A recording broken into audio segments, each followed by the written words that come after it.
clubista do Brasil, a final da Libertadores está chegando, é amanhã. Então bora fazer uma retrospectiva tanto do Palmeiras quanto do Santos para conhecer a campanha melhor dos dois times e ver quem chega como favorito para a final. Bora lá? Já se inscreve aí, deixa o like, me segue no Instagram, no TikTok, tamo junto. Antes da gente começar a retrospectiva, uma curiosidade é que os dois times estão disputando sua quinta final. Enquanto o Santos tem 3 títulos, o Palmeiras tem apenas 1. E aí, quem você acha que vai ser o campeão? Já deixei nos comentários que eu tô curioso. Outra curiosidade também muito interessante é que o Palmeiras foi a melhor campanha da Libertadores e o Santos foi a segunda melhor campanha, isso na fase de grupos. Então a gente pode falar, que a gente não esperava que os dois times fossem chegar na final, o Santos é um pouco de zebra, o Palmeiras também não era o favorito, mas os dois chegaram e chegaram com muito merecimento. Então bora ver a campanha dos dois. Vou começar pelo Palmeiras porque, né? E as coisas começaram bem diferentes. Antes da parada, por causa da pandemia, por causa da Covid-19. Antes disso, o Luxemburgo era treinador, o Dudu estava no time. Isso era tudo em março. O primeiro jogo foi contra o Tigre, lá na Argentina. O Palmeiras venceu por 2-0, com direito a um golaço do William Bigode. Quem lembra? Eu lembro. Achei esse jogo lá no consulado do Palmeiras, aqui em Barretos. Foi sim uma estreia muito boa. A gente ainda tinha confiança no trabalho do Luxemburgo, que estava só começando. E a gente tinha que ter fé. No segundo jogo, mesma coisa, 3-1 em cima do Guarani. Era para ter sido o primeiro clássico contra o Corinthians, mas ninguém mandou o Corinthians perder pro Guarani na pré-Libertadores. Então a gente pegou, teve dó nem piedade, hat-trick do Luiz Adriano para cima deles. Palmeiras 3-1 em cima do Guarani. E depois disso teve a parada para Covid. Então vou falar um pouco do Santos agora.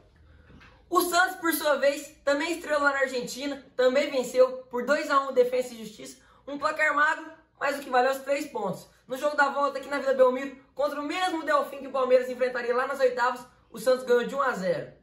Depois disso, parado para a pandemia, e a gente volta com o Palmeiras novamente. Mentira! Só um detalhe que eu esqueci de mencionar do Santos, que nessa época o treinador também não era o Cuca ainda. Era sim o Gesualdo, português. E outra curiosidade é que o Abel Ferreira se inspirou no modelo de Gesualdo para trabalhar no começo da carreira dele e hoje tem influências apenas do Gesualdo. Mas para você ver como que o português, mesmo não tendo tido sucesso no Santos, deixou marcado e está marcado para essa final. Primeiro, porque ele era treinador de um dos times e segundo, porque ele influenciou o modelo de trabalho do treinador do outro time. Palmas para Gesualdo! E quando o futebol voltou, o Palmeiras tinha 2 difíceis missões. Ainda com o Luxemburgo no comando, 2 jogos fora de casa. Um contra o Bolívar, lá na altitude, e depois contra o Guarani, lá no Paraguai. Contra o Bolívar, a gente teve sucesso, tomou um sufoquinho no final, porque o físico pesou, mas vencemos por 2-1 na raça, com direito a golaço do Gabriel Menino. E depois, contra o Guarani, foi o jogo mais feio do Palmeiras na fase de grupos. 0-0 lá no Paraguai. Podia ter perdido esse jogo, não perdeu por causa do Everton. Um jogo muito feio para ser esquecido. E ali, o Lucha já aparentava estar com dias contados. Mas mesmo o Lucha estando com os dias contados, ele tinha feito 10 pontos de 12 possíveis. Era um aproveitamento muito bom. E ele ia ter 2 jogos dentro de casa. Um contra o Tigre, que é um time da 2ª divisão da Argentina. E outro contra o mesmo Bolívar. Dito e feito, o Palmeiras massacrou. Ganhou os 2 jogos por 5-0. Destaque para o Rony, que finalmente começou a aparecer, a se destacar como protagonista. E o Wesley, que na época estava voando também, fininho. Rabiscou demais. Enquanto isso, o Santos, de pouquinho em pouquinho, também foi somando seus pontos. No jogo da volta, era o Cuca, era na Vila Belmiro já, contra o Olímpia. 0-0, jogo sofrido para a Nação Santista. Infelizmente, sem torcida, né? Então, os jogadores do Santos já estavam acostumados. Para eles não mudou nada, né? Fala aí. Mas depois, 3 jogos, 2 deles fora de casa, e o Peixão não deu mole não. Ganhou todos pelo placar mínimo. 2-1 do Delfim. 3-2 no Olímpia, jogo muito emocionante. E depois em casa, novamente, contra Defensa e Justiça, 2-1 também, que sacramentou a classificação do Santos como a 2ª melhor campanha da Libertadores, também com os mesmos 16 pontos. E só perdia para o Palmeiras, que também fez 16 pontos, mas estava com muito mais de saldo de gol devido às goleadas. Parabéns aos dois, bora pro mata-mata, agora que a coisa começou a esquentar. Agora sim, a Libertadores realmente estava começando, 8ª de final. Só os times grandes mesmo que chega e que passa. E foi o que aconteceu. O Santos pegou a LDU, um jogo muito difícil seria, mas conseguiu fazer o mais difícil, que era ganhar fora de casa. Voltou tranquilo pro jogo na Vila, mas quase entregou. Perdeu, se eu não me engano. Não, eu não posso falar isso, né?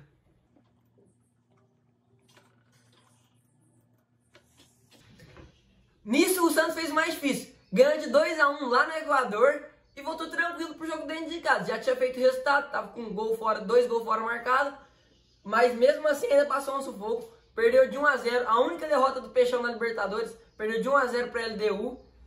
Sofrência, hein? Foi sofrência, mas ali o time se tornava cada vez mais cascudo e cada vez mais mostrava que eles podiam sim chegar nas cabeças da Copa Conmebol Libertadores.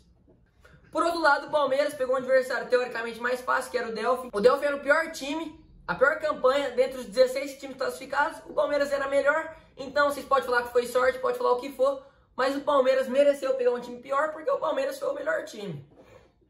O sorteio fez a justiça, não tem nada de sorte não, galera. E nisso, o Luxemburgo já tinha saído, o Abel tinha assumido e tava um surto de Covid no elenco do Palmeiras. Devido a isso, teve que ir com muitos jogadores improvisados. A gente não esperava muita coisa por causa disso. O adversário era fácil, mas com tanto de desfalques, se a gente conseguisse um empate lá na terra do Delfim, já era o suficiente. E não foi o que aconteceu. O Palmeiras ganhou com propriedade, gol do Gabriel Menino, gol do Rony. O time jogou muito. E na volta dentro de casa, com a confiança em dia, com os jogadores voltando do surto, a gente meteu logo 5 neles e classificação garantida para as quartas de finais. E nisso, nas quartas de finais, pegamos logo o Libertad, Clube Paraguai, onde Gustavo Gomes já jogou e teve lei do ex no jogo da ida. 1-1, jogo muito difícil, o time dos caras mandou 2 bolas na trave, uma no último minuto que todo palmeirense travou a batida ali do coração. 1-1 no jogo da ida e no jogo da volta, em casa a gente resolve e resolveu, 3-0. Se engana quem pensa que foi fácil. No comecinho, quando ele estava 0-0, o Everton salvou uma bola que se ele entra, poderia mudar completamente o rumo da partida. Mas 4-1 no agregado, classificação merecida e partiu semifinal contra o River Plate. Enquanto isso, o Santos tinha um clássico brasileiro pela frente, enfrentaria o Grêmio, mas decidiria em casa. Essa era a vantagem do Peixão, que conseguiu um empate merecido lá na ida. Era para ter ganho esse jogo, o Pituca fez uma cagada e foi expulso.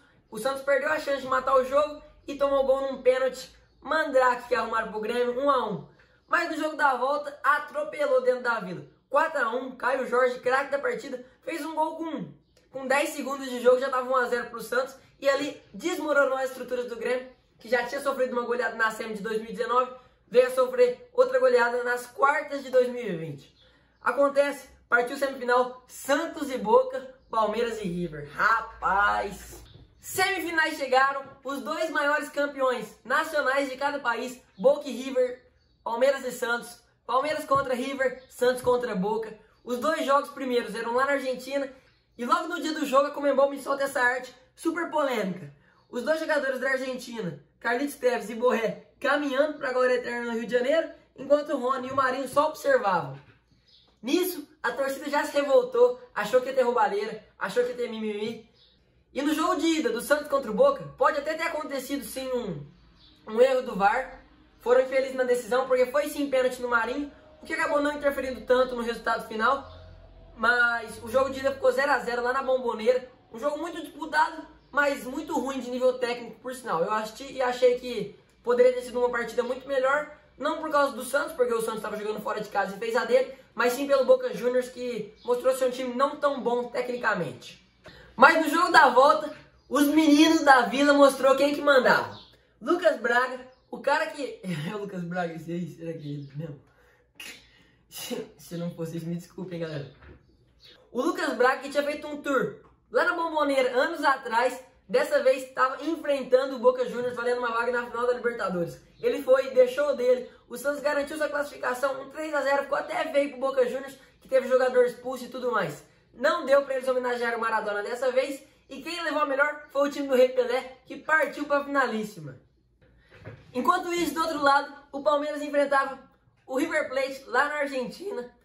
E pra mim foi o melhor jogo que eu já vi o Palmeiras fazer. O que o Gabriel Menino jogou não tá escrito. Enlouqueceu os argentinos, fez o argentino ser expulso. O Palmeiras deu uma aula de futebol ali pro River. Jogou como deveria ser jogado. Explorou o contra-ataque muito bem. Desperdiçou um caminhão de gol. Que dava pra ter feito sim um 4, um 5-0 ali.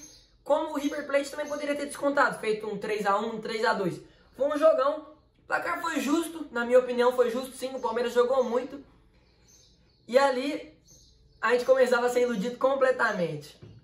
Quando eu olho esse dia aí, eu ainda não acredito de tudo que aconteceu. Porque o Palmeiras jogou demais, galera. Jogou demais, demais, demais.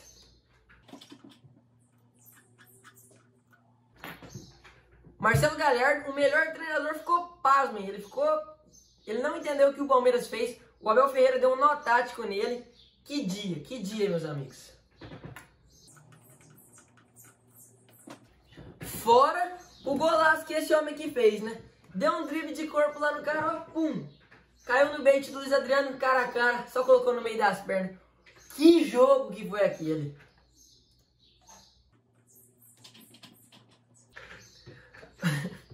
Mas tudo que vai, volta. E se a ida foi lá na Argentina, a volta era aqui no Brasil, no Allianz Parque. Infelizmente, sem torcida. Se tivesse torcida, eu queria muito estar lá. E o River Plate inverteu a situação. Quem deu o nó tático dessa vez foi o Galhardo. Escalou um esquema com 3 zagueiros, 2 laterais para atacar mesmo. Ganhou o meio de campo, dominou completamente o Palmeiras. E no primeiro tempo, já abriu uma vantagem de 2-0. O Gomes saiu machucado, chorando. E ali, todo torcedor palmeirense travou. Porque seu time estava com vantagem de 3 gols, toma 2, descontava para 1. Era 1 gol em 45 minutos restantes. E o River jogando muito melhor. O Rony ainda perdeu um gol na cara no comecinho, que poderia ter mudado todo o destino da partida. Mas não existe ser no futebol. Partiu pro segundo tempo agora. E no segundo tempo, logo com 5 minutos, saiu um gol do River. 3-0 aqui, a Fox postou, chupa Fox. Marcelo Galhardo, olha a cara que ele fez. Nesse momento, eu tava lá na pizzaria assistindo o jogo, já chutei o balde, falei, pai, já era, tá 3-0, mas vai tomar um 5. O Palmeiras estava apagado no jogo e já era. Do nada, o VAR me achou um impedimento no Borré por um pezinho. Tava assim, impedido, fazer o quê? Anulou o gol e ali eu virei pra ele e falei assim, agora nós não perde mais, não tem como a gente perder, a sorte tá com nós. Mas cá entre nós, eu não fazia nem ideia do que tava pra vir ainda. Eu não sabia nem ideia do que tava pra vir, porque logo depois o zagueirão deles foi expulso. E com a expulsão, o Palmeiras tinha 11, eles tinham 10, tem que fazer um gol para dar uma respirada no jogo. Mas aí foi que esse homem mostrou que ele é realmente o melhor treinador da América do Sul e fez o melhor time da América na década. Faz 5 anos que ele tá lá, montou uma seleção e com 10 jogadores, ele fez umas trocas lá, acertou o esquema do jogo e com 1 a menos, o River jogou mais que o Palmeiras e continuou em cima, ganhou um pênalti que não foi pênalti, o VAR veio, anulou. E no último minuto, novamente, mais uma emoção, estava impedido de fazer o quê? Ótima atuação do VAR, mas esse cara mostrou tudo que ele podia fazer, palmas para ele, mas não deu com a turma do Abel Ferreira, graças a Deus, e sonho logo feito de quão grande foi a classificação do Palmeiras. Porque o River merecia ser classificado, o River jogou melhor. Tá bom, jogou melhor, podia ter classificado, era o melhor time, mas isso só mostra como o Palmeiras foi grande em conseguir segurar esse resultado. E não foi roubado não, porque o VAR foi muito justo em todas as decisões e todos os comentaristas de arbitragem, todos os ex-árbitros, o próprio Marcelo Galhardo, jornais da Argentina admitiram. Então, se você estiver contra, chora mais e assiste nós na final e seca. Fim de retrospectiva por aqui, agora é 50-50 para cada time. O Santos teve sim uma campanha mais difícil ao longo do campeonato, mas o Palmeiras também teve seus méritos porque tirou o favorito da competição. Deixa aí nos comentários quem você acha que vai ser o campeão, quem você acha que vai levantar essa taça. Eu tô muito ansioso pro jogo, não consigo parar de olhar, não consigo parar de imaginar o Felipe Melo, ou o Gomes, ou o Everton levantando esse caneco, mas ao mesmo tempo o Santos também tem muita chance porque é um timaço. Então é amanhã, rapaziada. Se inscreve aí, deixa seu like, comenta aí mais conteúdos que eu posso fazer, me segue no Instagram, me segue no TikTok. Tamo junto. Avante palestra! Pra quem quiser torcer, fala aí também, comenta tudo que vocês quiserem comentar, vocês comentam. Tamo junto.